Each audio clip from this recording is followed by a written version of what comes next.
బుద్ధియుక్తాః మనీషిణః కర్మజం ఫలం త్యక్త్వా జన్మబంధ వినిర్ముక్తాః అనామయం పదం గచ్చంతి. ఇక్కడ వచ్చింది. మనిషి అందరు పుడతారు. పుట్టడం ఫస్ట్ మొదటి జన్మ. తర్వాత ఎప్పుడైతే జ్ఞానం వస్తుందో అది రెండవ జన్మ అవుతుంది. అప్పుడే ద్విజత్వం సిద్ధిస్తుంది. ఎప్పుడైతే గురువు ద్వారా బుద్ధియుక్త ఈ సమత్వ బుద్ధి వస్తుందో అప్పుడు కర్మ బంధం నుంచి వాళ్ళు విముక్తులై అప్పుడు నిజమైన శాశ్వత పదాన్ని, అది ఎలాంటి పదం, అనామయం, ఎలాంటి రోగరహిత స్థితి, ఆ ముక్త స్థితిని వాళ్ళు పొందుతారు. అప్పుడు వాళ్ళు ద్విజన్మ స్థితిని పొందినట్టు. కాబట్టి రెండవ జన్మ రావాలంటే అందుకే గురువు కావాలి. అదే నిజమైన ఉపనయనం, అదే నిజమైన ఉపదేశం. యదాతే మోహకలిలం బుద్ధిర్వ్యతితరిష్యతి తదా గంతాసి నిర్వేదం శ్రోతవ్యస్య శ్రుతస్య చ. ఎప్పుడైతే ఆ స్థితి వస్తుందో, ఏ బుద్ధి యదా మోహకలిలం అవివేకం వ్యతితరిష్యతి తదా శ్రోతవ్యస్య శ్రుతస్య చ నిర్వేదం గంతాసి. ఆ స్థితి ఎప్పుడైతే అది వస్తుందో, ఈ మోహకలిలం అవివేకం అంటే ఈ కాలుష్యం, ఏదైతే అవివేకం అనే కాలుష్యం ఉంటుందో దాన్ని వ్యతితరిష్యతి దాటుతుందో ఆ బుద్ధి, కదా శ్రోతవ్యస్య శ్రుతస్య చ. అప్పుడు ఇంకేదన్నా వినవలసింది ఏదన్నా ఉందా దాని విషయంలో, శ్రుతస్య చ ఇన్ని రోజులు నేర్చిన దాని విషయంలో నిర్వేదం గంతాసి వైరాగ్యాన్ని పొందుతావు అంటున్నాడు. అంటే ఒకసారి గురుకృప గురుభక్తి పరిపూర్ణంగా వచ్చినప్పుడు ఇప్పుడు కొత్తగా వినదగ్గది నిజంగా కూడా ఏముండదు. తర్వాత ఇన్ని రోజులు విన్నవి కూడా అన్ని కరిగిపోతాయి. అంటే మనస్సు అనేది శాశ్వత బ్రహ్మస్థితిలోకి ఎప్పుడైతే చేరుకుంటుందో అప్పుడు మౌనం అనే స్థితి వస్తుంది, మునిభావం వస్తుంది. అప్పుడు మళ్ళీ కొత్తగా ఏదో వినాలి, ఏదో వినడమే తప్ప వినాలి అనే ఆతృత అది పోతుంది. ఇది వచ్చినప్పుడు అప్పుడు అన్ని విషయాల్లో మనస్సు అనేది మౌన రూపం దాల్చి సమాధి స్థితి పొందుతుంది అని చెప్తున్నాడు. అహంకారం పరిపూర్ణంగా కరిగిపోయినప్పుడు గురుకృప వల్ల అప్పుడు ఈ స్థితి వస్తున్నారు. అదే నిజమైన ద్విజన్మ. పుట్టంగానే అందరూ పుడతారు, ప్రతి జీవి పుడుతున్నది, అది కాదు. అందుకే విద్య లేనివాడు వింత పశువు అంటాడు. విద్య లేకుంటే అది కూడా ఒక పశువు లాంటి వాడే. నిజమైన దివ్యత్వం అందరిలాగానే, మనం స్పెషాలిటీగా ఏం లేదు. భగవంతుడు ఇచ్చిన ఏదైతే ఎబిలిటీ ఉన్నదో ఆ ఎబిలిటీస్ ను మనం సరిగ్గా యూజ్ చేయనట్టు అవుతుంది. శృతి విప్రతిపన్నా తే యదా స్థాస్యతి నిశ్చల సమాధావచత బుద్ధి తథా యోగం అవాప్స్యసి. శృతి విప్రతిపన్న అంటే అనేక విషయాలు మనం వింటాం. ఆ పుస్తకం, ఈ పుస్తకం, అది చదివాను, ఇది వచ్చింది, అది వచ్చింది అని అనేక విషయాలు మనం విని ఆ ఆలోచనలతో మనసు ఎప్పుడు నిండిపోతుంది. అలాంటి తే బుద్ధి యదా సమాధవు నిశ్చల, ఎప్పుడైతే ఆత్మయందు నిశ్చలమైపోతుందో, స్థాస్యతి సమాధౌ స్థాస్యతి అచల తదా యోగం అవాప్స్యసి. అలాంటి స్థితిలో అది చలించందై యోగ స్థితిని పొందుతుంది అని చెప్తున్నాడు. అప్పుడే యోగాన్ని నువ్వు పొందగలుగుతావు. అంటే బుద్ధి అనేక విషయాలు విని విని విని కన్ఫ్యూజ్ అవుతుంటది. అదే ఇదా అదే, ఏది కరెక్టో అప్పుడు గురువు ద్వారా తెలుసుకొని ఆ దివ్యత్వం. అందుకే గురువు దేవి, ఈ రెండు సరస్వతి. దేవి అంటే ఇక్కడ విద్య స్వంతంగా మనం నేరుస్తే ఏమైతుంది, అహంభావం వస్తుంది. మనం పోగొట్టుకోవాల్సిందే అహం. అహం పోనంత వరకు ఈ స్థితి రాదు. ఇది వినడం మాత్రమే. ఆ అహంకారాన్ని అహంకారంతో ఎప్పుడు ఎదుర్కోలేము. ఎందుకంటే పోగొట్టుకోవాల్సింది అహంకారం. నేను అనేది, నేను చేస్తున్నాను అనేది నేను. ఈ నేను భావం పోవాలంటే రెండింటి మధ్య కుదరదు. అందుకే గురువు అనేవాడు అక్కడ అవసరం అన్నట్టు. నేను అనే భావమే అంధకారం. ఆ అంధకారం పోవాలంటే అంధకారాన్ని నాశనం చేసే గురువు అవసరం. ఎప్పుడైతే అది జరుగుతుందో పరిపూర్ణంగా, అప్పుడు బుద్ధి అనేది ఈ అనేక ఆలోచనలతో అటు అన్నది, వాడు అది చెప్పాడు, వీడికి చెప్పాడు, ఇది చెప్పింది, అది చేయాలన్నా ఇది చేయాలన్నా ఇది చేయాలన్నా 100 తీర్ల ఆలోచనలతో మనస్సు ఎప్పుడు సతమతం అవుతుంటది. ఈ కర్మ చేస్తూనే ఉంటది. కర్మలోనే నిరంతరం కొట్టుమిట్టాడుతుంటది. అది ఎప్పుడైతే గురుకృప ద్వారా పరిపూర్ణత సంతరించుకుంటుందో అప్పుడు ఆ బుద్ధి సమాధి స్థితిలో నిశ్చలమై అది నిలుస్తున్నది. అంటే ఇప్పుడు రావణాసురుడు ఇట్లాంటి వాళ్ళు తపస్సులు చేశారు. తపస్సులు చేసి వాళ్ళు కొంత కొంత స్థితిని, మనస్సును నిశ్చలం చేసుకోగలిగారు. కానీ అది నిజమైన కృప కాదు. మళ్ళీ వచ్చి మళ్ళీ భగవంతుడు ప్రత్యక్షంగానే మళ్ళీ అదే కోరికలు కోరారు. చివరికి వాళ్ళ నాశనాన్ని వాళ్ళే కొని తెచ్చుకున్నారు. ఎందుకంటే వాళ్లకు అహంకారంతో చేసిన తపస్సు. అహంకారంతో చేసిన గ్రంథ పఠనం గాని, తపస్సు గాని, ధ్యానం గాని ఇవి వర్కౌట్ కావు. మళ్ళీ వాళ్ళు ఇంకా ఎక్కువ మహిషాసురులు తయారవుతారు, బలమైన మహిషాసురులు. అది కాదు. కాబట్టి గురువు అనేవాడు పిల్లర్స్ లాంటి వాడు. దాని మీద విద్య అనే బిల్డింగ్ నిలుస్తుంది. కాబట్టి అప్పుడు మాత్రమే ఈ సమాధి స్థితి, ఆత్మ నిశ్చలత ఏదైతే ఉన్నదో అది అచల, ఇక చెలించదు. లేకుంటే మళ్ళీ బయటకు వస్తుంది, మళ్ళీ డౌట్లు వస్తాయి. మళ్ళీ దాని నుంచి వచ్చే ఏవైతే ఎక్స్పీరియన్సెస్ ఉంటుందో కన్ఫ్యూజ్ అయిపోతుంటారు, మళ్ళీ ఆశలకు లొంగిపోతుంటారు. ఇవన్నీ జరుగుతాయి. అహం అనేది పరిపూర్ణంగా పోదు కాబట్టి అచల స్థితి రాదు. రోజు ఒక మార్పులు. ఇవాళ ఇక్కడికి వచ్చింది, మళ్ళీ తెల్లారి ఇంకొక భావనలు, మళ్ళీ తెల్లారి ఇంకొకటి. ఇట్లా ఆ బుద్ధి అనేది రోజు కొత్త రూపం దాల్చుకుంటూ వెళ్ళిపోతుంటది. స్థిర బుద్ధి మొత్తం రాదు అని చెప్తున్నాడు. ఇక్కడ ఏంది అంటే అచల, ఆ స్థితికి రావాలి అది. ఇక అర్జునుడు అంటున్నాడు, ఏంది అసలు ఇది కథ? వినుడు మంచిగా విన్న బాగానే ఉన్నది. స్థిత ప్రజ్ఞస్య, అర్జున ఉవాచ, స్థిత ప్రజ్ఞస్య కా భాష సమాధిస్తస్య కేశవ, స్థితదీహి కిం ప్రభాషేత, కిం ఆసీత వ్రజేత కిం. ఓ కేశవ, సమాధిస్తస్య స్థిత ప్రజ్ఞస్య భాష కా. ఈ సమాధి స్థితిలో ఉన్న స్థిత ప్రజ్ఞుని యొక్క భాష ఏమిటి? ఏం భాష మాట్లాడతాడు మరి? స్థితదీహి కిం ప్రభాషేత, ఈ స్థిత ప్రజ్ఞుడు ఏమి మాట్లాడతాడు? అతని స్థితి ఏంటి? ఆ భాష ఏంటి?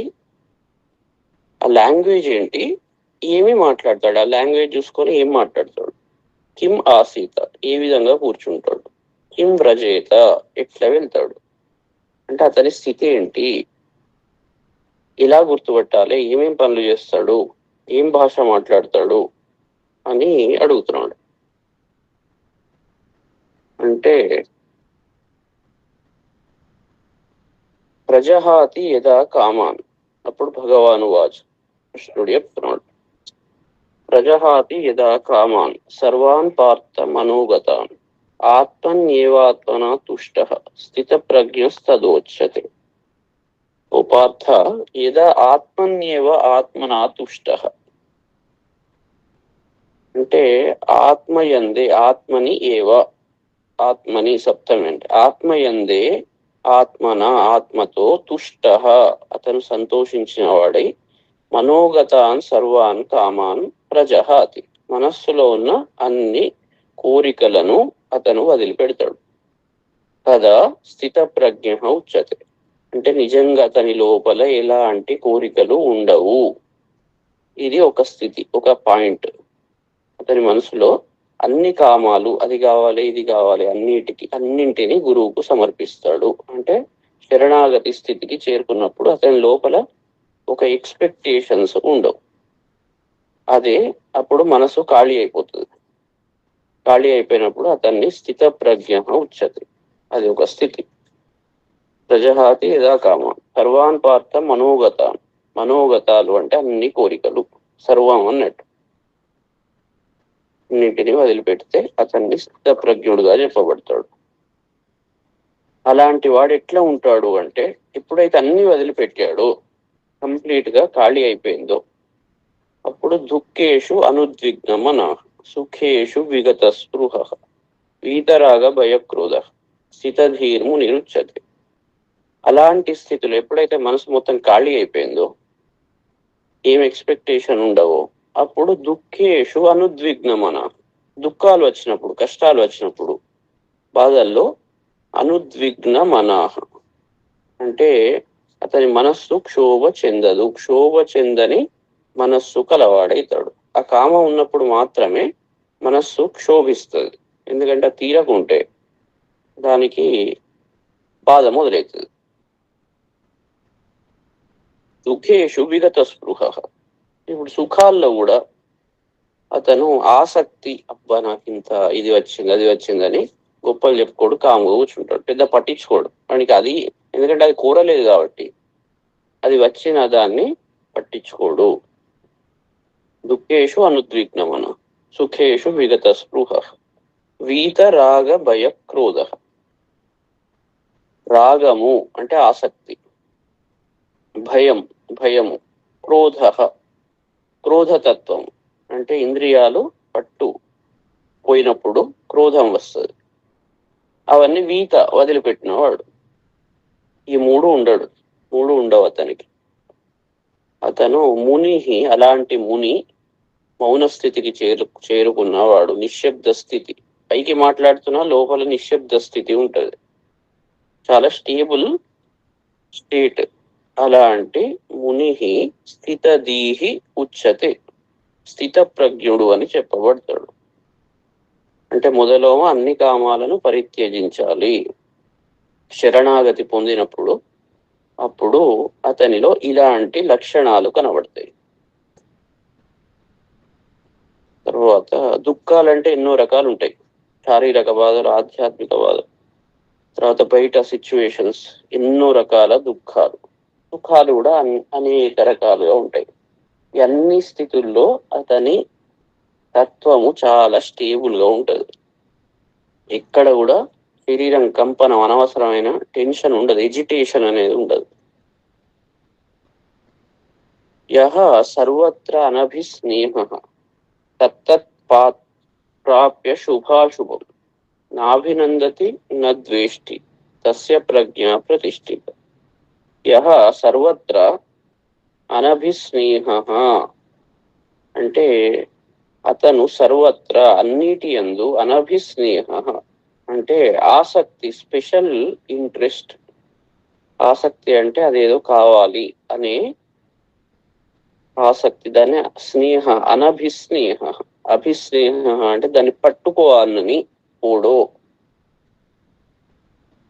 తత్ శుభాశుభం అంటే అన్ని శుభము అశుభము న్యాచురల్ గా వస్తూనే ఉంటాయి. అవి ఆ శుభ అశుభం ఈ రెండిటిని పొంది నాభినందతి, శుభం రాగానే బాగా సంతోషించడు, నద్వేష్టి అశుభం రాగానే ద్వేషించడు.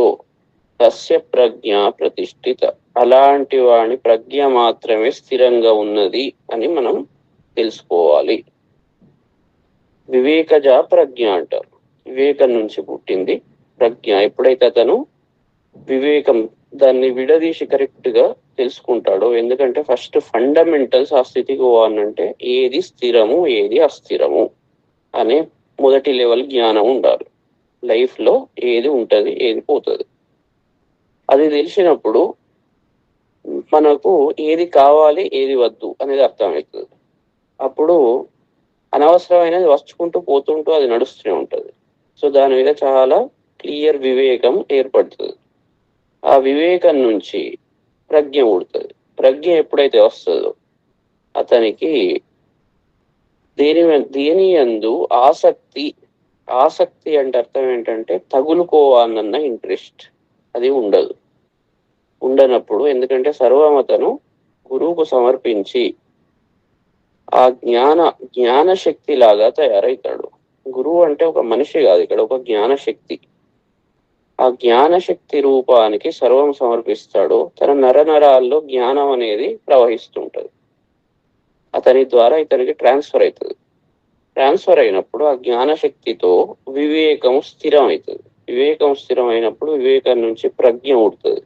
ప్రజ్ఞ ఎప్పుడైతే ఉంటుందో అతను తనలోనే తను రమిస్తూ కొత్తగా ఏదో కావాలి, ఏది వచ్చినా దాన్ని సమానంగా తీసుకొని స్థితికి చేరుకుంటాడు అన్నట్టు. అతని స్థితప్రజ్ఞుడు. విషయా వినివర్తంతే నిరాహారస్య దేహిన రసవర్జం రసోప్యస్య పరం దృష్ట్వా నివర్తతే. నిరాహారస్య దేహినః రసవర్జం విషయాః వినివర్తంతే పరం దృష్ట్వా అస్య రస అపి నివర్తతే. అంటే ఆహారం లేని ఇంద్రియాలు ఏదైతే ఉంటుందో, అంటే తిండి తినకుంటే ఇంద్రియాలు ఎట్లా ఉంటది, అలాంటి దేహిన ఆ యొక్క మనిషి విషయంలో రసవర్జం అంటే ఈ రాగం మొత్తం రసం అనేది ఎగిరిపోతుంది. విషయాః వినివర్తంతే. అన్నం తినకుండా నిరాహారం అంటే ఆహారం తినకుండా ఉంటది ఇంద్రియాలు. అప్పుడు అవి యాక్టివేషన్ మోడ్ లో ఉండవు, అవన్నీ వెనుకపోతాయి అన్నట్టు. వినివర్తంతే అంటే దానికి బలం ఉండదు కాబట్టి అలాంటి ఇంద్రియాలు ఏది కోరుకోవడం మీద చిత్తం ఉండదు. దానికి ఫస్ట్ ఆహారం కావాలి, బలం కావాలి అని అనుకుంటాయి అన్నట్టు. రసవర్జం ఎందుకంటే లోపల అవన్నీ బలహీనంగా ఉంటది కాబట్టి ఏదో కావాలనే చిత్తం అప్పుడు ఉండదు, కేవలం అక్కడ బలం కావాలని ఉంటుంది. విషయాః వినివర్తంతే, విషయాల మీద అవి ఆసక్తి చూపవు. అలానే అదే విధంగా పరం దృష్ట్వా పరమాత్మ తత్వాన్ని చూసిన వీడెవరైతే ఉంటారో ఎన్లైటెడ్ పర్సన్, అస్య అపి నివర్తతే, అతని ఆసక్తి కూడా ఈ విధంగానే వెనుకకు వెళ్ళిపోతుంది. పరమాత్మను చూసాక ఇక చిల్లర విషయాల మీద ఆసక్తిలా ఉండదు. ఎప్పుడు చిత్తము అని రాజును చూసిన దీనికి అంటారు కదా. సో రాజును చూశాక ఈ చిన్న విషయాల మీద మనకు ఎందుకు మోహం ఉంటది. కాబట్టి పరమాత్మ తత్వాన్ని దర్శించిన వ్యక్తి అతను అనవసరమైన విషయాల మీద అతని మనసు ఆసక్తి పోదు అని చెప్తున్నాడు అన్నట్టు. అది చూడనంతసేపు వీటి మీద చూసి దీంట్లో ఏదో ఉన్నది అనే భ్రమలో ఉంటారు. అది ఎప్పుడైతే చూస్తారో ఈ అన్నిటి మీద ఆసక్తి ఉండదు. యతతో హ్యపి కౌంతేయ పురుషస్య విపశ్చితః ఇంద్రియాణి ప్రమాథీని హరంతి ప్రసభం మనః. అంటే సమ్యక్ దర్శన స్థితికి రావాలన్నట్టు. సమ్యక్ దర్శన స్థితికి వచ్చినప్పుడు స్థిరమైన ప్రజ్ఞ లభించి ఇలాంటి పరిస్థితి వస్తుంది. కానీ కౌంతేయ యతతాపి విపశ్చితాపి అంటే ప్రయత్నం చేస్తున్నా కూడా, విపశ్చితః అంటే విద్వాంసుడు, అతను ఇంకా సాధకుడి స్టేజ్ లో ఉన్నాడు, ఇంకా ప్రయత్నం చేస్తున్నాడు. వాడు విద్వాంసుడు అంటే విషయాలు తెలుసుకున్నాడు, అన్ని విన్నాడు. విన్నా కూడా పురుషస్య ప్రమాథీని ఇంద్రియాణి, అలాంటి పురుషుని యొక్క ఇంద్రియాలు, ఆ ఇంద్రియాలు ఎట్లాంటివి అంటే ప్రమాథీని, అవి బాధ కలిగించే స్వభావం, ఎప్పుడు మళ్ళీ వాళ్ళను కన్ఫ్యూజ్ చేస్తుంటాయి. అలాంటి వాళ్ళు ప్రసభం మనః హరంతి, బలాత్కారంగా మనస్సును అవి హరిస్తవి. సాధకుని స్టేట్ లో ఉన్నంత వరకు అన్ని వింటాడు, విషయాలన్నీ విన్నాడు. వినంగానే అయిపోయింది నాకు తెలిసిపోయింది అని కాదు, ఎందుకంటే అతని ఇంద్రియాలు ఇంకా చాలా బలంగా ఉంటాయి. బలంగా ఉండి అది బలాత్కారంగా మనస్సును హరించి వేస్తాయి. అంటే ఒక్కసారి వినంగానే సరిపోదు. ఇంతకుముందు చెప్పిన పరిస్థితులన్నీ పరిపూర్ణంగా మనకు రావాలి. ఇచ్చేసా కదా, మొత్తం ఏం లేవు కదా కామాలు అనగానే మళ్ళీ ఒక గంటకు మళ్ళీ ఏదో మొదలవుతుంది. గట్ల కాదు, అది లోపల నుంచి పరిపూర్ణంగా ఇవ్వాలి. ఎక్కడి నుంచో ఫోన్ వచ్చాయి, నీకు ఇప్పుడు మినిస్టర్ ఇస్తా అనగానే కథం అయిపోయింది. మొత్తం ఇంతసేపు విన్నదంతా గంగలో పోయింది. అదంతా మళ్ళీ మొదటికి వస్తుంది. అట్లా ఏదన్నా ఆశ రాగానే ఇక్కడిదంతా ఎగిరిపోతుంది, విన్నదంతా ఎగిరిపోతుంది. ఈ జ్ఞానం అప్పుడు గుర్తురాదు. అందుకే పరిపూర్ణంగా ఇవ్వడం. కొత్తది ఎలాంటిది వచ్చినా కూడా, ఎలాంటి ఆశ వచ్చినా కూడా దాన్ని స్వీకరించని సహజ స్థితి, బలవంతంగా కాదు, సహజ స్థితి. సహజంగా కూడా అతనికి వాటి మీద విరక్తి రావాలి. అది సహజత్వాన్ని పొందనంత వరకు, బలవంతంగా చేసినంత వరకు మళ్ళీ ఎప్పుడో లేస్తుంది. కాబట్టి సహజ స్థితి, సహజంగా కూడా అలాంటి అన్ని కోరికలను సమర్పించగలిగే పరిస్థితి రావాలి గురువు. సమర్పించినప్పుడు అప్పుడు మనస్సు ఇక ఖాళీ అయిపోతుంది. ఖాళీ అయిపోయినప్పుడు ఏది కనబడ్డా పెద్ద పట్టించుకోరు, సుఖ దుఃఖాలను సమానంగా చూస్తాడు. ఆ ప్రయత్నం ఎప్పుడైతే సాధక స్థితిలో ఉంటాడో సాధకుడు, అతని ఇంద్రియాలు ఎప్పుడు డేంజరే, అది ఎప్పుడైనా గుంజే అవకాశం ఉంటుంది. కాబట్టి చాలా జాగ్రత్తగా ఉండాలి.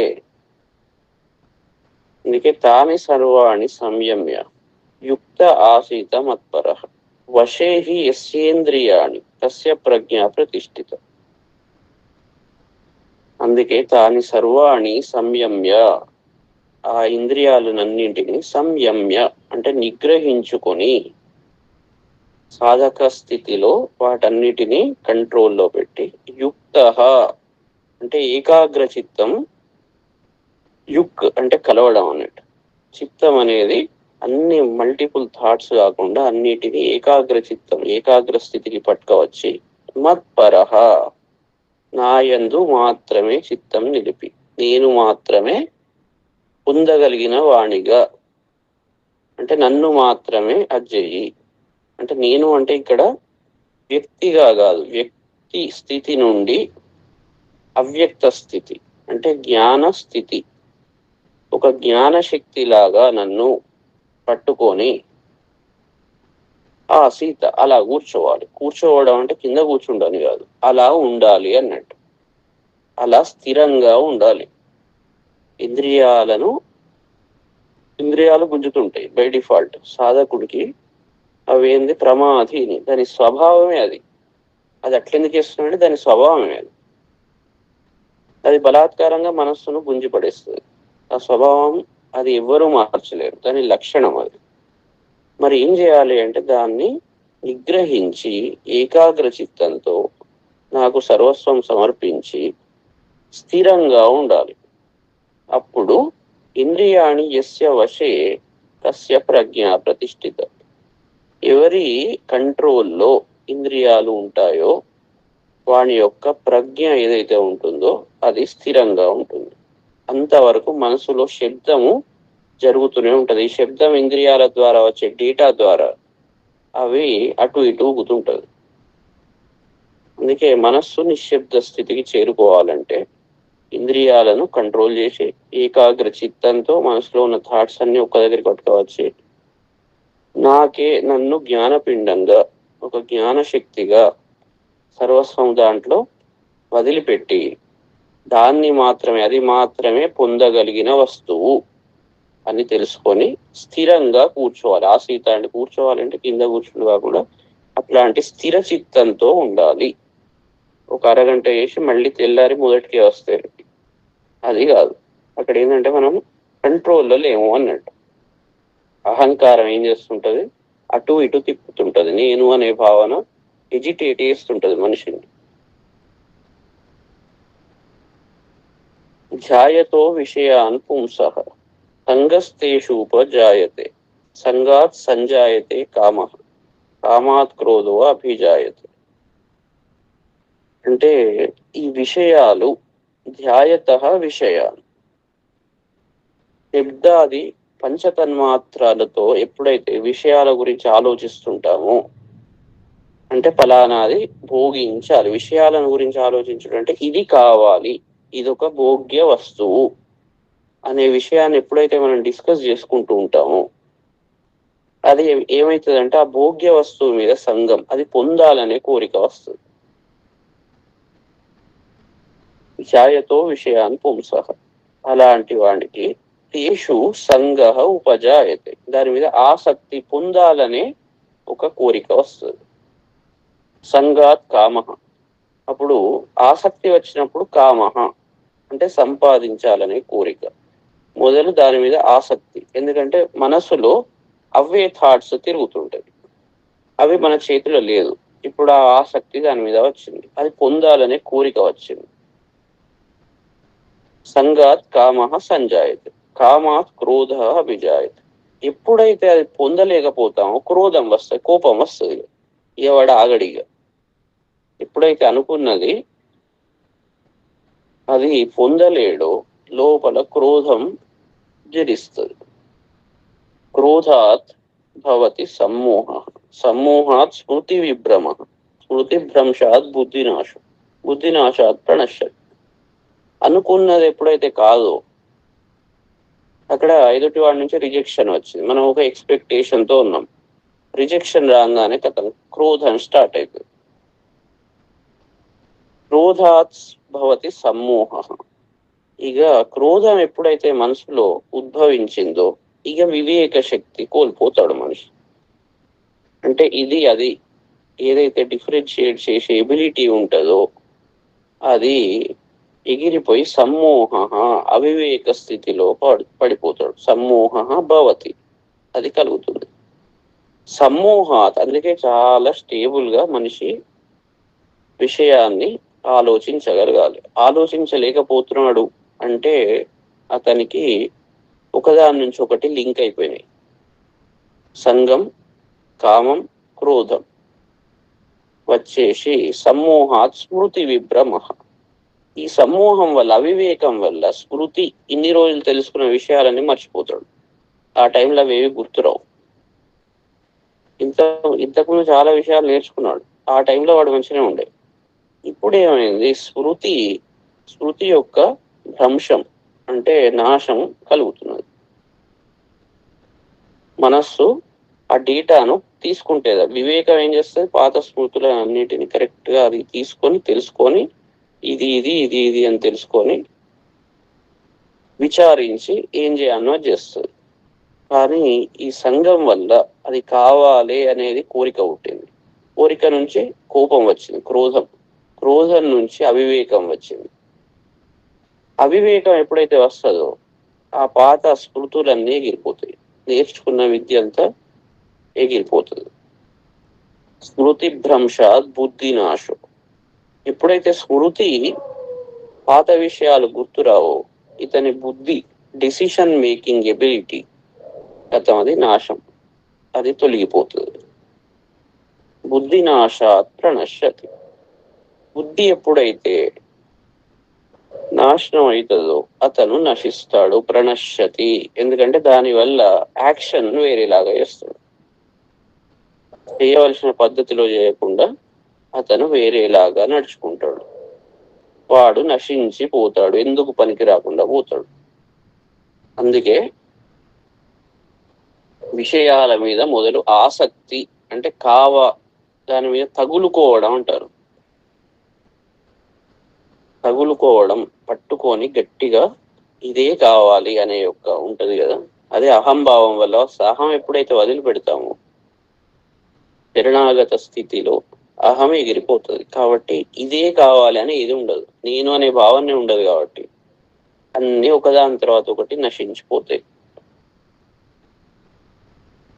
కాబట్టి చాలా మనిషి కేర్ఫుల్ గా ఉండాలి. విషయాలను వినంగానే కాదు, దాన్ని ఎగ్జిక్యూషన్ మోడ్ లో,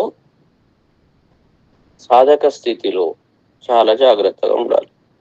ఎప్పుడైతే అతనికి ఇవన్నీ పరిపూర్ణంగా వస్తాయో, శరణాగతి పరిపూర్ణంగా వచ్చినప్పుడు అతనికి గురువు అవసరం లేదు.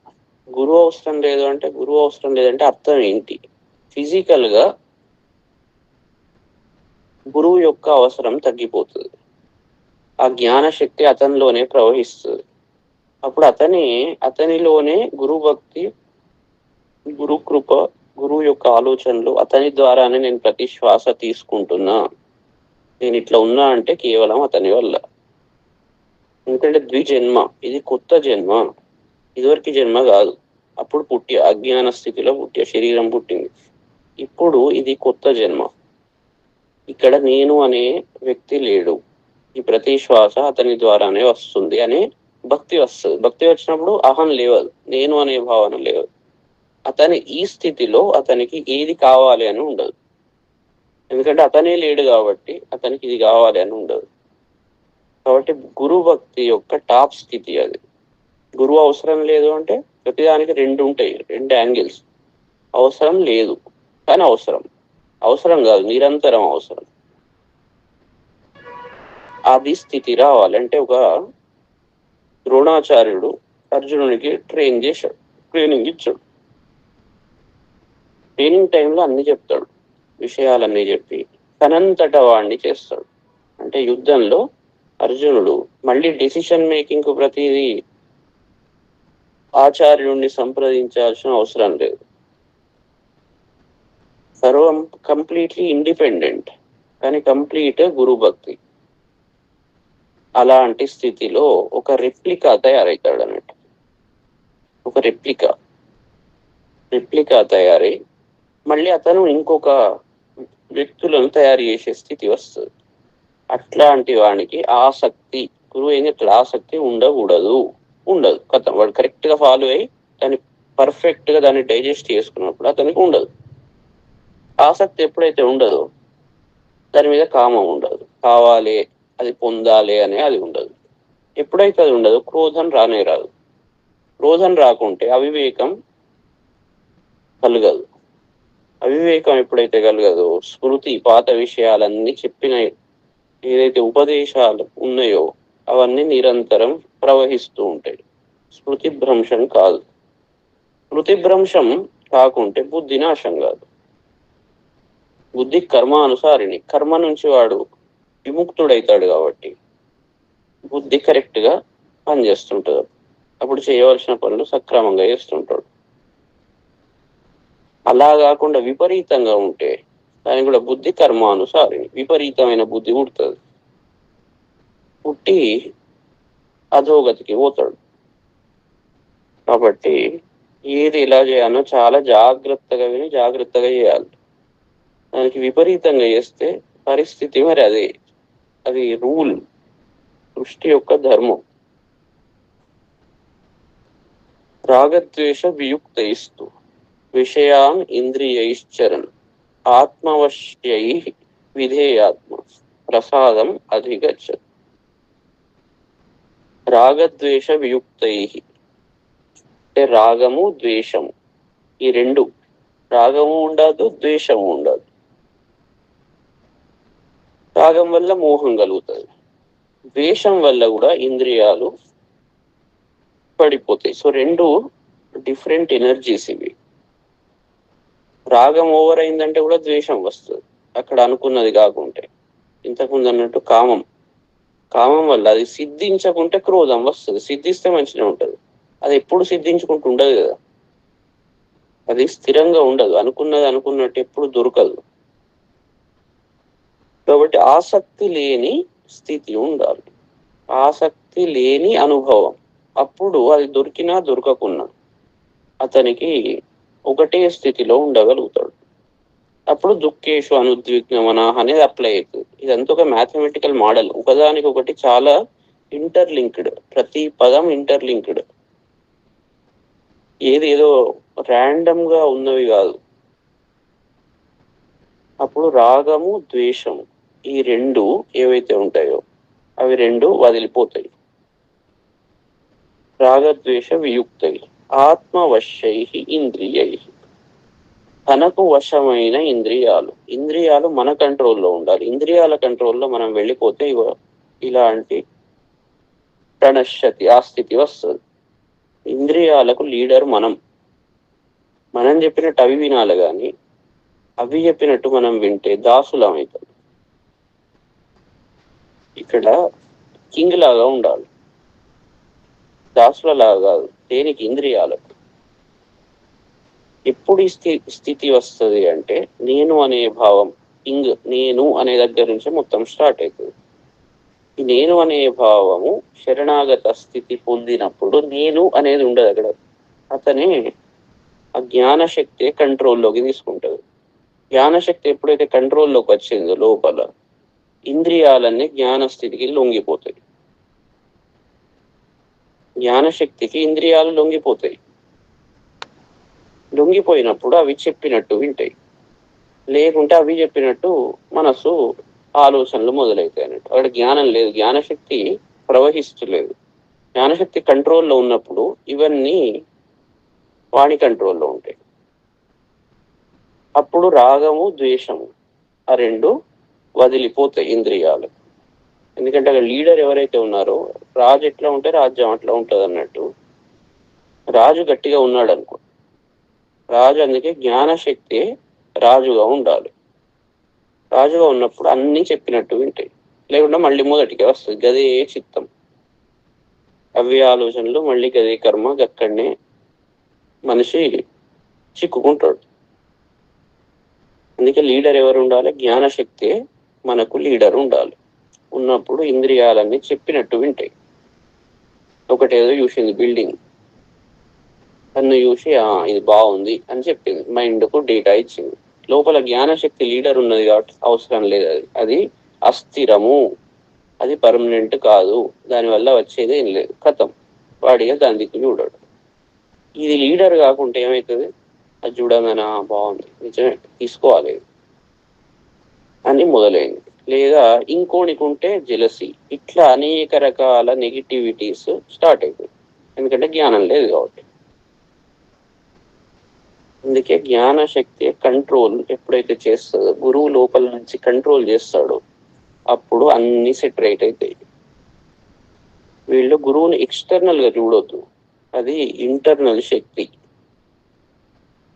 ఎక్స్టర్నల్ గా చెప్తుంటాడు, ఎందుకంటే మనం బయట చూస్తాం కాబట్టి. అజ్ఞాన స్థితిలో ఇప్పుడు బయట మన చిత్తం అంతా బయటనే ఉంటది కాబట్టి ఒక వ్యక్తి లాగా చూస్తాం. కానీ దాన్ని కరెక్ట్ గా అర్థం చేసుకున్నప్పుడు అది వ్యక్తి కాదు. వ్యక్తులు ఉంటారు, పోతారు. వ్యక్తి ఉంటాడు, పోతాడు. కానీ జ్ఞానశక్తి పోవడం ఉండదు, అది పర్మనెంట్. అది తీసుకొని మీరు దాంట్లో మొత్తం నింపుకున్నప్పుడు ఆ ఎనర్జీతో అన్ని కంట్రోల్లోకి వస్తాయి. అందుకే ఆత్మవశై ఇంద్రియై విషయాంచరతు. అప్పుడు ఆ కంట్రోల్, రాజు కంట్రోల్ అన్ని ఉన్నాయి కాబట్టి ఈ విషయాలను అనుభవిస్తూ ఉన్నా కూడా విధేయాత్మ ప్రసాదము అధిగచ్చదు. అంటే ఆ చిత్త నిర్మల, ప్రసాదం అంటే స్థిర చిత్తము అన్నట్టు. చిత్త నైర్మల్య స్వభావం, చిత్త నిర్మలత్వం అన్నట్టు. అంటే ప్రసాద్, కరెక్ట్ గా ఉండడం.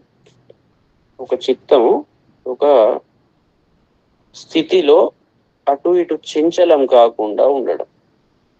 విధేయాత్మ అంటే తనకు లొంగిన అంతఃకరణం, మనోబుద్ధి అహంకారం చిత్తం, ఈ అంతఃకరణ చతుష్టయం ఏదైతే ఉంటుందో తనకు లొంగి ఉంటది. అలాంటి స్థితిని అధిగచ్చతి, పొందుతాడు. ప్రసాదే సర్వదుఃఖానాం హానిరస్యోపజాయతే ప్రసన్న చేతసో హ్యాశు బుద్ధి పర్యవతిష్టతి.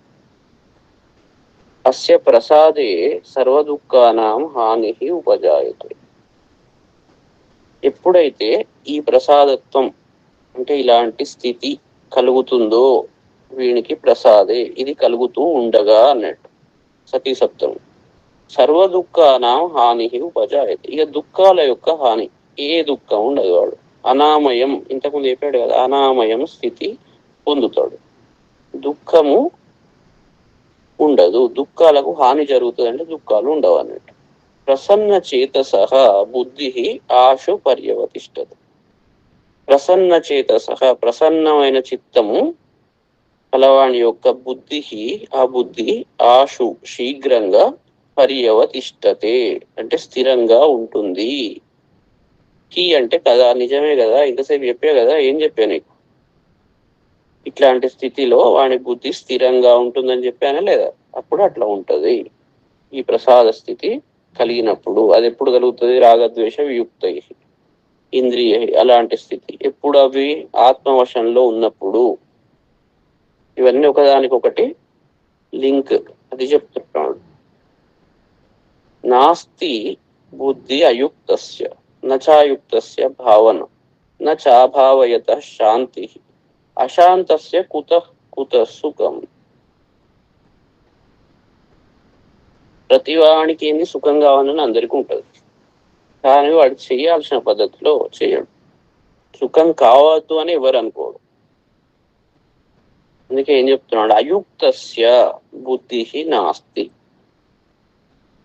అయుక్తస్య అంటే యుక్ అంటే యోగం, అయుక్ అంటే యోగము లేని స్థితి. అయుక్తస్య అంటే అంతఃకరణ చతుష్టయం మీద ఎవరికైతే నిలకడ లేదో, మనస్సు బుద్ధి అహంకారం చిత్తం వీటి మీద కంట్రోల్ లేదు, ఇష్టం ఉన్నట్టు ఆలోచనలు తిరుగుతూనే ఉన్నాయి, కొట్టుకుంటూ తిరుగుతున్నాయి.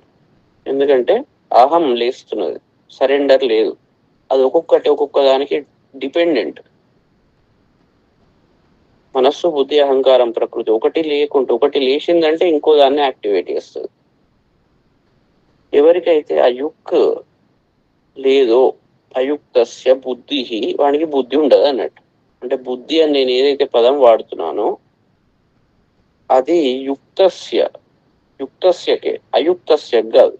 అయుక్తస్య బుద్ధి నాస్తి, వానికి ఉండదు. వానికి బుద్ధి లేనివాడు అన్నట్టు వాడు. బేసికల్గా క్లియర్గా చెప్పానంటే అది ఒప్పుకోవాలి. డెఫినేషన్ ఏంటి? బుద్ధి డెఫినేషన్ ఏంటంటే యుక్తస్య బుద్ధి అస్తి, అయుక్తస్య బుద్ధి నాస్తి. బుద్ధి లేనివాడు. అయుక్తస్య భావన నా, ఈ అయుక్తునికి భావన అంటే ఆత్మజ్ఞానం విషయంలో భావన నా లేదు. వానికి అలాంటి పరిస్థితి ఎందుకు వస్తుందంటే దాని మీద స్థిరమైన భావన లేదు, పొందాలి అనే కోరిక లేదు అని క్లియర్ అన్నట్టు. అందుకే వాడు ఆ పని చేయట్లేదు. అభావయత అంటే ఎవడైతే ఇట్లా భావించడో, ఈ భావన లేదో, శాంతి నా, వానికి శాంతి ఉండదు. చాలా క్లియర్. ఎందుకు శాంతి లేదంటే ఎందుకు లేదు. మరి ఎందుకు అంటే ఏం చెప్తాం? అయుక్తస్య, ఎందుకంటే భావన లేదు కాబట్టి. భావన లేదు కాబట్టి ఆ పని చేయట్లేదు. ఆ పని చేయట్లేదు కాబట్టి వానికి, అలా భావించని వానికి శాంతి నా, శాంతి ఉండదు. అశాంతస్య సుఖం కుతః, శాంతుడు కాని వానికి సుఖం ఎక్కడ ఉన్నది? ఇక శాంతస్థితే లేదు, వానికి సుఖం ఎక్కడ ఉంటది? సుఖం ఉండదు. కుతః ఎట్లా ఉంటది అయ్యా పిచ్చివాడ అని ఒకదానికొకటి లింక్ చెప్పుకుంటూ. ఇంకటి సాంఖ్యయోగం. సాంఖ్యయోగంలో 25 తత్వాలు చాలా ఇంటర్ డిపెండెంట్. ప్రతి తత్వం అది డీటెయిల్డ్ నాలెడ్జ్ లేకుంటే, నాలెడ్జ్ ఒకటి, నాలెడ్జ్ ఉండగానే అయిపోదు, దాన్ని కంట్రోల్ చేయగలిగే ఎబిలిటీ ఉండాలి. అది ఎప్పుడు ఉంటుంది? భావన కరెక్ట్ ఉండాలి. భావన కరెక్ట్ ఉన్నప్పుడు ఆ యుక్త స్థితికి చేరుకుంటాడు. యుక్త స్థితికి చేరుకున్నప్పుడు అతనికి శాంతి వస్తుంది. శాంతి వచ్చినప్పుడు వాడు సుఖంగా ఉంటాడు. అంతవరకు తృష్ణ ఏం చేస్తుంది? గుంజి పడేస్తుంటది. కాబట్టి అందుకే మొత్తం భగవద్గీత లాస్ట్ అన్ని విని విని విని విని ఇన్ని రకాలుగా చెప్పాడు. చెప్పాక బాబు ఏంది నువ్వు ఇన్ని చెప్పావు, నాకు ఏం చేయాలని అర్థం అవుతలేదు అంటే, అందుకే సర్వధర్మాన్ పరిత్యజ్య మామేకం శరణం వ్రజ లాస్ట్ చెప్తాడు. ఎందుకంటే ఇవి సబ్జెక్ట్ మొత్తం తెలుసుకున్నా దాన్ని ఎప్పుడైతే మనం ఇంప్లిమెంట్ చేయమో, ఇల్లు కట్టుడు మొత్తం ఇలా అని తెలిసింది, కానీ కట్టుడు ముందర పడకుంటే, ఇంప్లిమెంటేషన్ లేకుంటే, ఇది కేవలం ఈ విద్య, ఈ నాలెడ్జ్ అది గట్లనే ఉంటుంది, పుస్తకాలకే లిమిటెడ్ అవుతుంది, ఇంప్లిమెంటేషన్ మోడుకోదు. తర్వాత ఇంద్రియాణం ఈ చరతాం జన్మనో అనువిధీయతే తదస్య హరతి ప్రజ్ఞాం వాయుర్నావమి వాంభసి. ఇంద్రియాణం చరతాం యత్ మనః ఇంద్రియాలు ఏవైతే ఉన్నాయో చరతాం, అవి తిరుగుతున్నాయి, తమ తమ విషయాల వైపు తిరుగుతూ ఉండగా, యత్ మనః, ఏదైతే మనస్సు ఉన్నదో అనువిధీయతే, దాని చుట్టే తిరుగుతున్నది మనస్సు కూడా. ఇట్లా ఉంటుందో ఇంద్రియాలు అవి చూసి అది దాని థాట్స్ అది చేసుకుంటూ పోతున్నది. అవి డేటా ఇచ్చిన కొద్దీ ఇది ప్రాసెసింగ్ చేస్తున్నది. తత్ వాయు అంభసి నావం ఇవ అస్య ప్రజ్ఞాం హరతి. అది చేసినంతసేపు వాయువు, గాలి ఎట్లనైతే నీళ్లల్లో ఉన్న నావను అటు ఇటు కొట్టేస్తుందో, తుఫాను వచ్చి నీళ్లల్లో ఉన్న నావను అటు ఇటు పడేస్తుంటది. అందుకే ఆ విధంగా అస్య ప్రజ్ఞాం హరతి, ఇంద్రియాలు ఆ డేటా ఇచ్చుకుంటూ దాన్ని ఎలో వేసే ఈ మనస్సు అది అటు ఇటు తిప్పి వాడిని ప్రజ్ఞను హరించి వేస్తుంది. కాబట్టి చాలా జాగ్రత్తగా ఈ మిషన్ ఏదైతే ఉన్నదో, మనిషి అనే మిషన్ అనుకోండి, దాన్ని ప్రాపర్గా కంట్రోల్ చేసుకోకుంటే అది అలాంటి పరిస్థితికి చేరుకుంటుంది. తస్మాద్ యస్య మహాబాహో నిగృహీతాని సర్వశః ఇంద్రియాణి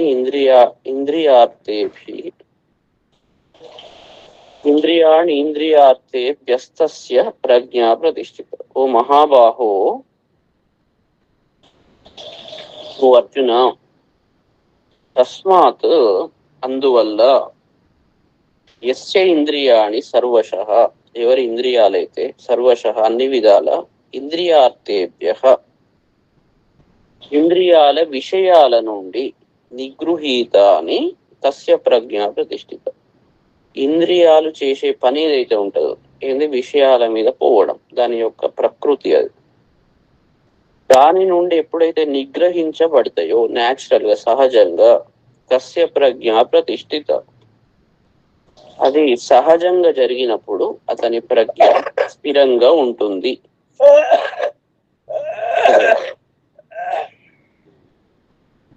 ఇది మ్యూట్ చేసుకోరా, ఎవరి నుంచి వస్తుంది? Praveen Rao sir, hello sir, mute చేసుకోరా. ఇంద్రియార్థేభ్యః నిగృహీతాని తస్య ప్రజ్ఞా ప్రతిష్ఠిత, అతని ప్రజ్ఞ అనేది చాలా స్థిరంగా ఉంటుంది. కాబట్టి ఇవన్నీ చాలా జాగ్రత్తగా, మరి ఇవన్నీ ఎట్లా చేస్తాం? నిమిషం ప్రతి పనులు చేసుకుంటూ పోతుంటాం, ఇవన్నీ ఇట్లా అబ్జర్వ్ చేస్తుంటాం. అందుకే మన లోపల నుంచి ఆ శరణాగత స్థితి రావాలి.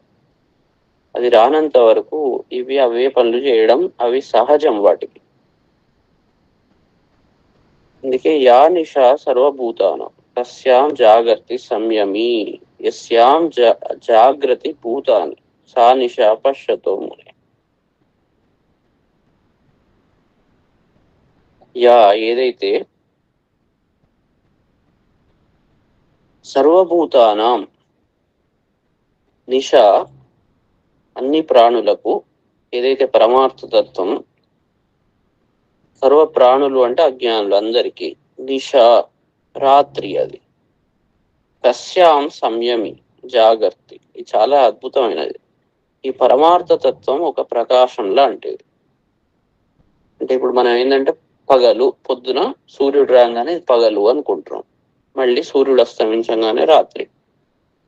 కానీ ఇది బయట దృష్టి, బహిర్దృష్టి ఉన్నవాళ్ళు. కానీ ఏదైతే పరమార్థతత్వం ఉంటుందో, ప్రకాశం, నిజమైన ప్రకాశం, అది అది జ్ఞానశక్తి, అది జ్ఞాన ప్రకాశం, జ్ఞాన సూర్యుడు, గురువు జ్ఞాన సూర్యుడు. ఇది బయట సూర్యుడు, ఇది బయట వాటిని కంట్రోల్ చేస్తాడు, ఆయన లోపల కంట్రోల్ చేస్తాడు. ఈ లోపల ఉన్న సూర్యుడు సర్వభూతానాం నిష, అజ్ఞానులందరికీ ఇది రాత్రి, వాళ్ళకి ఎప్పుడు రాత్రి, ఎందుకంటే వాళ్ళ లోపల అది ప్రకాశం లేదు కాబట్టి వాళ్ళు అజ్ఞాన స్థితిలోనే కర్మబంధాల్లో చిక్కుకొని వాళ్ళు ఎప్పుడు అట్లనే ఉంటారు. తస్యాం, ఈ రాత్రి యందు, ఇలాంటి స్థితిలో, సంయమి, కంట్రోల్ గా ఉన్న జితేంద్రుడు అయిన యోగి ఎవరైతే ఉంటారో, జాగర్తి, ఈ రాత్రి వాడు మాత్రం మేల్కొని ఉంటాడు. ఎందుకంటే వాళ్ళలో ప్రకాశం నిరంతరం ఉంటది కాబట్టి వాడెప్పుడు మేల్కొని ఉంటాడు. యస్యాం భూతాని జాగ్రత్త, ఎప్పుడైతే అందరూ మనుషులు మేల్కొని ఉంటారో, ఇది బయట వాళ్ళు అన్నట్టు. అంటే బయట వాళ్ళు ఏం చేస్తుంటారు, ఎప్పుడు మేల్కొని కర్మకు, ఈ బయటి కర్మకు వాళ్ళు ప్రచోదనమై బయటి పనులు చేస్తుంటారు. అంటే ఇంద్రియాల కంట్రోల్లోకి వెళ్ళిపోయి వాటి పనులలో నిమగ్నం అయిపోయి అజ్ఞానంలో ఉంటారు. ఇది ఒరిజినల్ గా పగలు, కానీ వాళ్ళ స్థితి మాత్రం అజ్ఞాన స్థితి. అయితే యస్యాం భూతాని జాగ్రత్త సా పశ్యత మునేహి నిశ, అంటే జనాలు చూస్తున్న స్థితి ఈ మునికి రాత్రి, జనాలు నిద్రిస్తున్న స్థితి మునికి పగలు. చాలా గమ్మత్తుగా ఉన్నది. అంటే ఈ స్థితి చేరుకున్న వానికి మామూలు మనుషులందరూ రివర్స్ అన్నట్టు. వాళ్ళు ఏం చేస్తారు, వీడు రివర్స్ చేస్తారు. వాళ్ళందరూ ఏమనుకుంటారు, దీంట్లో ప్రవృత్తి మార్గం, నివృత్తి మార్గం. ప్రవృత్త స్థితిలో అజ్ఞాన స్థితి ఉన్నప్పుడు ప్రవృత్తి మార్గం, అజ్ఞాన స్థితిలో చేస్తున్నప్పుడు వాళ్ళు ఏమనుకుంటారు, ప్రకాశంలో పనులు చేస్తున్నామని అనుకుంటారు. కానీ ముని దృష్టిలో అదంతా రాత్రి. జ్ఞాని దృష్టిలో వాళ్ళు చేస్తున్న పనులన్నీ రాత్రి. అయితే వాళ్ళు ఎప్పుడైతే అదంతా వదిలిపెడతారో, ఆ చిత్తంలో ఉండకుండా జ్ఞాన స్థితిలో ఉంటారో, అది చూసేందుకు రాత్రి బయట వాడు ఏం పనులు చేస్తున్నాడు అనుకుంటారు, కానీ ఇతని దృష్టిలో అది పగలు. అందుకే జ్ఞానికి అజ్ఞానికి 180 degrees ఉంటది. ఎప్పుడు వాడు ఏదైతే అనుకుంటాడో వీడు దానికి రివర్స్ అనుకుంటాడు. ఎందుకంటే వాడి చిత్తం అజ్ఞానం వైపు ఉరుకుతుంటది, వీడి చిత్తం జ్ఞానం వైపు ఉరుకుతుంటది. కాబట్టి 180 degrees ఉంటుంది అన్నట్టు. అదే చెప్తున్నాడు. రాత్రి ఎవరికి, ఇప్పుడు మామూలుగా వచ్చి ఆ రాత్రి అయింది అని మామూలుగా అంటాడు, చీకటి పడ్డది, ఇది ఎవరు అజ్ఞాని అంటాడు. వీడు రాత్రి పడ్డది అనుకోడు, వీడి దృష్టి వేరే. వీడి దృష్టి బయటి సూర్యుడు కాకుండా లోపలి సూర్యుని చిత్తం ఉంటది. అందుకే మామూలు మనుషుల మాటలకు జ్ఞానికి అంతా ఎట్లా కనబడుతుంది అంటే అంత అజ్ఞానం లెక్కనే కనబడుతుంది. ఎందుకంటే వీడు బయటి దృష్టితో మాట్లాడతాడు, వాడు లోపలి దృష్టితో మాట్లాడతాడు. కాబట్టి వానికి పగలైతే వీనికి రాత్రి, వీనికి రాత్రి అయితే అట్లా ఉంటది అన్నట్టు. అది అయితే చాలా ఇంట్రెస్టింగ్. యానిషా సర్వభూతానం తస్యాం జాగ్రత్త సంయమి, యస్యాం జాగ్రత్త భూతాని సానిషా పశ్యతో మునే. ముని యొక్క దృష్టి వాడే. అందుకే ఇలాంటి స్థితిలో ఉన్నవాడు ఎవరికి అంత ఈజీగా నచ్చడు. ఎందుకంటే వీడు బయటి దృష్టితో మాట్లాడాడు కాబట్టి వీనికి దీన్ని ఏమంటారు, అందుకే దీన్ని ఏమంటారు, దత్తాత్రేయుడు పిల్లవాడు అనుకుంటారు. బాల, చిన్న పిల్లవాడు ఏం మాట్లాడుతున్నాడు అసలు, ఈయనకి ఏం తెలియదా. తర్వాత పిశాచ్, ఎందుకంటే లోక వ్యవహారానికి విరుద్ధంగా కనబడుతుంటది అది. కాబట్టి పిశాచిలాగా, ఉన్మత్తునిలాగా, ఏంది అసలు ఇంత లౌక్యం లేదా అని ఉన్మత్తునిలాగా. బాలోన్మత్త పిశాచ జ్ఞాన సాగర. ఈ వ్యవహార స్థితికి అతీతంగా ఉంటది కాబట్టి, లోక వ్యవహార స్థితికి అతీతంగా ఉంటది కాబట్టి ఆ అవధూత లక్షణం ఎప్పుడు రివర్సే ఉంటది. కరెక్ట్ గా ఉన్నవాడికి జ్ఞానసాగరంలాగా తెలుస్తాడు.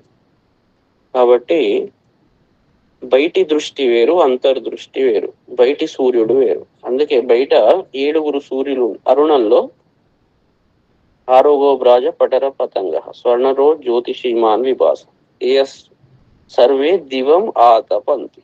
బయట 7 సూర్యులు ఉన్నారు, అంటే 7 లేయర్స్ అన్నట్టు.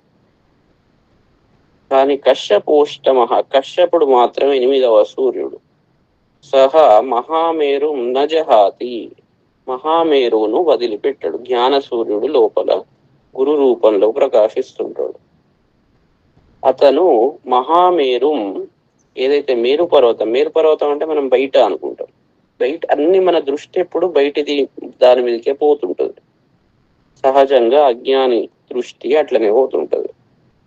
జ్ఞాన దృష్టి గలవాడు మహామేరు మనలోనే ఉన్నది, దాని మహామేరు నజహాతి వదిలిపెట్టాడు. అలాంటి వానికి నిత్యం వాడు ఎప్పుడైతే ఆ స్థితిలో ఉన్నంతసేపు సూర్యోదయం, సూర్యుడు ఉంటాడు వానికి, పగలే వానికి. వాడు దాని నుంచి దూరం అయితే వానికి రాత్రి, వాని దృష్టిలో. వీళ్ళ దృష్టిలో అట్లా కాదు, రివర్స్ ఉంటది. వీడు ఎప్పుడైతే అజ్ఞానం వైపు పోతే ఆ జ్ఞాన ప్రకాశం కనబడకుంటే వీనికి రాత్రి, వాళ్లకు రివర్స్. అయితే ఇదొక్కటి చేసి ఆపుదాం.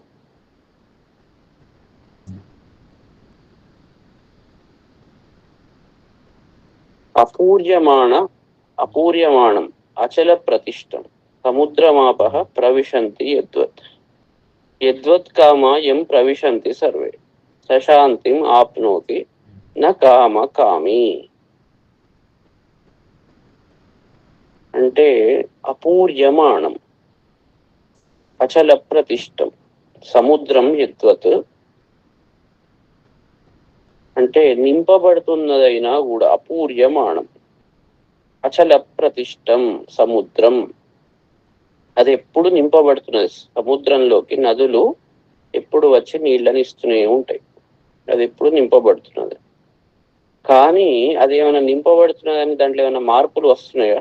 ఏం మార్పు లేదు. అచల ప్రతిష్టం, అది ఎప్పుడు మార్పు లేని స్థితిలోనే ఉంటది. సముద్రం చాలా పెద్దది, గంభీరమైనది. ఏదో కొత్తగా వచ్చి పడుతున్నది కాబట్టి ఎగిరడు కదా. యద్వత్ అదే విధంగా ఆపహ ప్రవిశంతి తద్వత్ సర్వే కామాః యం ప్రవిశంతి సహ శాంతిం ఆప్నోతి కామకామేన. అదే విధంగా ఎట్లనైతే నింపబడుతున్నదైనా కూడా సముద్రుడు స్థిరంగా ఉంటాడో, అదే విధంగా అన్ని కామాలు ఎవరినైతే ప్రవేశిస్తాయో అంటే అతన్ని ప్రవేశిస్తాయి, వాడు దాని గురించి ఉడకడు. అతను సముద్రంలాగా సహ శాంతిం ఆప్నోతి అంటే అతను కోరడు. సముద్రుడు నదులు వచ్చి నాలో ప్రవేశించాలి అని కోరడు, కానీ నదులన్నీ వచ్చి వాళ్ళు ప్రవేశిస్తాయి. ఇది కూడా చాలా అద్భుతమైన ఉపమానం. సముద్రుడు నాకు ఇంకా నదులు కావాలి అని దాని గురించి పరిగెత్తాడు. సముద్రుడు అక్కడనే ఉంటాడు స్థిరంగా, అతను ఉరకడు. నదులు ప్రవహించుకుంటూ సముద్రాన్ని చేరుకుంటాయి. ఆకాశాత్ పతితంతోయం యథా గచ్చతి సాగరం. సర్వదేవ నమస్కారం కేశవం ప్రతి గచ్చతి అన్నట్టు అన్ని నదులు సముద్రంలో కలుస్తాయి. కలిసిన అతనిలో మాత్రం ఏ మార్పు ఉండదు. అతని లెక్క నాకు ఇంతమంది, అది అసలు ఎట్లా అంటే అవి ఉండవు, ఎక్స్పెక్టేషన్స్. తన స్థితి తనే. అదేవిధంగా అన్ని కామాలు ఎవరిని ప్రవేశిస్తాయో అంటే వాడు కోరుకోడు, అవే వస్తాయి. అతనికి ఇది కావాలి అని కోరుకోడు, కానీ అవే తనంతట తను అతనిలో ప్రవేశిస్తాడు. అలాంటి వాడు శాంతిం ఆప్నోతి శాంతిని పొందుతాడు. అంటే వచ్చేటివి వస్తాయి, వీడు కోరుకోడు, అవే వస్తాయి అన్నట్టు. వీడు స్థిరంగా ఉంటాడు. ఆ నదుల్లాగా కామాలన్నీ అతన్ని చేరుకుంటాయి. ఇతను దాని వెంట పడితే అవి దొరకవు, బాధ పెడతాయి. అందుకే కామకామి నా, వీడెవడు ఎవరైతే ఈ స్థితిలో ఉంటాడో వాడు సహ శాంతిం ఆప్నోతి, వాడికి శాంతి దొరుకుతుంది. కామకామి నా, కామాలు కోరేవాడు ఎవరైతే ఉంటాడో వాడు నా శాంతిం నా ఆప్నోతి అన్నట్టు, పొందడు. అంటే ఆటోమేటిక్గా రావాల్సిన వ్యవస్థ మనం ఎందుకు రావు దాని వెంటవాడు. ఎందుకంటే వీడు స్థిరచిత్తంతో సర్వం సమర్పించి ఆనందతత్వంలో వాడు ఆత్మలో రమిస్తున్నాడు. ఏవేవి రావాలో అవేవి ఆటోమేటిక్గా వస్తాయి. ఏదైతే ప్రారబ్ధ కర్మను అనుసరించి ఏవేవి జరగాలో అవి జరుగుతూనే ఉంటాయి, దాన్ని ఎవరు ఆపేది లేదు. కానీ వీడు పరిగెత్తి అనవసరంగా దుఃఖాన్ని కొని తెచ్చుకుంటున్నాడు. జరగాల్సినవి ఎట్లయినా జరుగుతాయి. జరగాల్సిన వ్యాపడం ఎవరి తరం కాదు. అది జరగకూడదు అంటే దాన్ని తేవడం ఎవరి తరం కాదు. కాబట్టి అనవసరమైన వాటి గురించి నువ్వు ఉరకడం ఎందుకు? రావాల్సిన యోగం ఉంటే అదే వస్తుంది. అదే ఉరుక్కుంటే నీ దగ్గరికి వస్తుంది. మనం దాని గురించి పరిగెత్తొద్దు, సముద్రంలాగా ఉండాలి.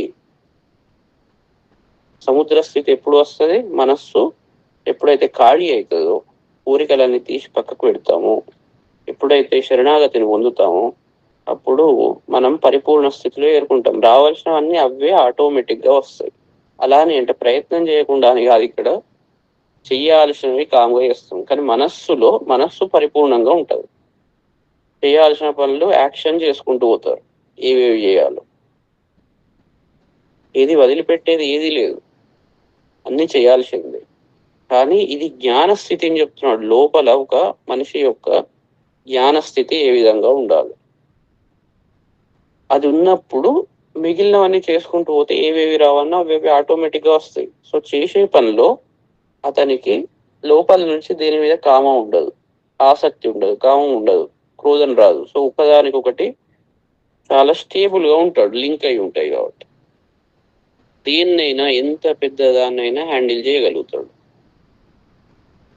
లేకుంటే చిన్నది ఏదైనా కాగానే కథం, ఆ రోజుగా నిద్ర పట్టదు వాడికి. ఎందుకంటే వాడు స్టేబుల్ మైండ్ కాదు. స్టేబుల్ మైండ్ ఎందుకు కాదంటే అహం ఉన్నది కాబట్టి. అహం ఎందుకు ఉన్నది అంటే శరణాగతి పొందలేదు కాబట్టి. ఇట్లా ఒకదానికొకటి చాలా ఇంటర్లింక్డ్ స్టేట్ లో ఉన్నాయి ఇవన్నీ. చాలా జాగ్రత్తగా ఓపికగా వాటిని పరిశీలించాలి. ఇక్కడికి వాడు ఆపడం. మళ్ళీ రేపు